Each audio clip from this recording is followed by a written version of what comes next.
కూటమి ప్రభుత్వం అంటే అది రైతుది కాదండి. రైతు ప్రభుత్వం కాదది. రైతు ప్రభుత్వం అంటే వైఎస్ఆర్సీపీ రైతుకి అన్ని రకాల అండగా నిలబడి, అటుపక్క జగన్మోహన్ రెడ్డి గారు ఏ టైంలో ఏది కావాలి, విత్తనాలు కానించి, నీరు కానించి, మరి ఎరువులు కానించి, పురుగు మందు కానించి, ఏ రైతుకి ఏ టైంలో ఏది అవసరం అవుతుందో అది సప్లై చేసేవారు. నిన్నగాక మనం చూశారు రైతు ఎంత ఇబ్బంది పడ్డాడో, ఎరువులు లేక, పురుగు మందులు లేక. పురుగు మందులు ఎట్టనున్నా ఎరువులు మాత్రం యూరియా అంటే ప్రతి కోటాకి ఒక్కొక్క అరబస్తా కాడికి కలుపుకుని రైతు వెళ్తాడు. అది అంత అనవసరం మాట, అదంతా ఉట్టి మాట, వాళ్ళు చెప్పుకునే మాటలయ్యి. రైతు అనేవాడు రోజు క్యూలో నుంచుని ఒక యూరియా కట్ట కూడా దొరికేది కాదు. అలాంటి ఇబ్బంది పడ్డాం. అలాంటి ఏ ప్రభుత్వం కూడా మమ్మల్ని అలాంటి ఇబ్బంది పెట్టలా. ఈ ప్రభుత్వం వచ్చిన తర్వాత ఎంతో మేలు చేస్తుంది అనుకున్నాం, కానీ రైతుకు మాత్రం కీడే జరిగింది. ఎరువు సకాలంలో అయిపోతే మేము ఊడిసిన పంటలు ఏమవుతాయి, ఎట్లా పండుతాయి?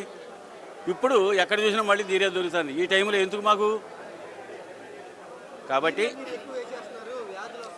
లేదండి, 25 కిలోలు మాత్రమే వేస్తాం. ఒక్కొక్క ఎకరానికి 25 కిలోలు, 3 ఎకరాలకి ఎకరానికి 25 కిలోలు కాడికి యూరియా ప్రతి కాంప్లెక్స్లోనూ కలిపి రైతు వెళ్తాడు.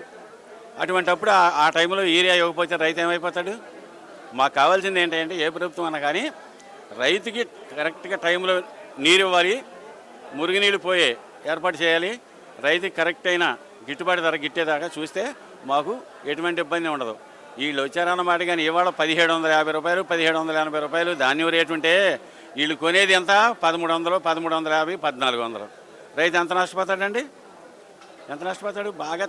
బాగా తేడా వస్తే 100కి ఒక 10 కేజీలు తేడా వస్తాయి.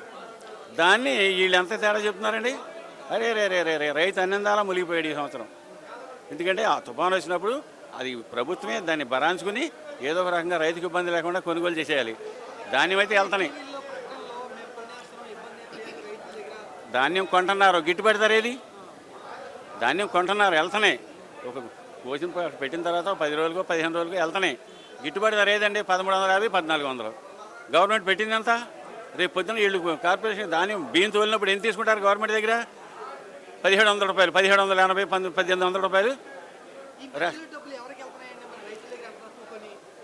నీ ధాన్యంలో చెమ్ముంది, ఎంత పోయింది అంటారు. అటు మిల్లర్సు, ఇటు ధాన్యం బేరగాళ్ళు కూడా ఏకమయ్యి రైతును అనేక రకరకాలుగా ఇబ్బంది పెడుతున్నారు. ఇప్పుడు ఎమ్మెల్యే గారి సంగతి అంటారా? ఆయన్ని గుడివాడ నియోజకవర్గంలో ఎమ్మెల్యే గారిని, కొడాలి నాని గారిని ఎవరు ఏమి చేయలేరు. దురదృష్టం చేత పోయింది మొన్న. గుడివాడ లేకపోతే కొడాలి నాని గారు కాదు, కొడాలి నాని గారు మాలానే గుడివాడ అంటే డెవలప్ అయింది.